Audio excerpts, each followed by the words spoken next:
লা লিগায় বার্সেলোনার সঙ্গে পয়েন্ট ব্যবধান কমানোর লক্ষ্য নিয়ে ভ্যালেন্সিয়ার বিপক্ষে মাঠে নামে রিয়াল মাদ্রিদ, আর হারের বৃত্ত থেকে বের হওয়ার চ্যালেঞ্জ ভ্যালেন্সিয়ার।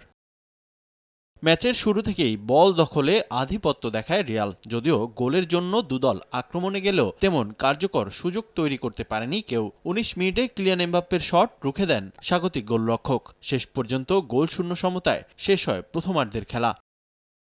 বিরতির পর আক্রমণ পাল্টা আক্রমণে জমে ওঠে লড়াই, তবুও গোলের দেখা পাচ্ছিল না কোনো দল। অবশেষে ম্যাচের ডেডলক ভাঙে ৬৬ মিনিটে। কারেরাসের প্রচেষ্টায় লিড নেয় মাদ্রিদিস্তারা।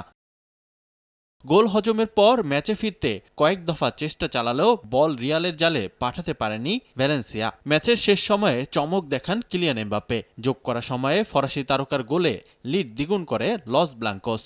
শেষ পর্যন্ত ২-০ গোলের জয় নিয়ে মাঠ ছাড়ে রিয়াল। এই জয়ে বার্সেলোনার সঙ্গে মাত্র ১ পয়েন্ট ব্যবধানে শিরোপার লড়াই জমিয়ে তুলল অল হোয়াইট বাহিনী। নে ২ বেলা খাবি ফ্যান্টাস্টিক নিমক হালাল সল্টেড বিস্কুট। এদিকে লিগ ওয়ানে বড় ব্যবধানে জয় পেয়েছে পিএসজি।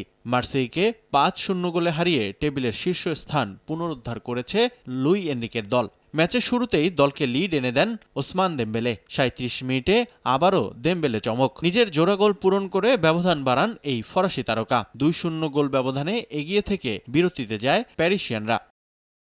দ্বিতীয়ার্ধে ব্যবধান কমানোর চেষ্টা চালায় স্বাগতিকরা, তবে ৬৪ মিনিটে আত্মঘাতী গোলে আরও পিছিয়ে পড়ে মার্সেই। এর ২ মিনিট পর আরও এক গোল যোগ করে পিএসজি।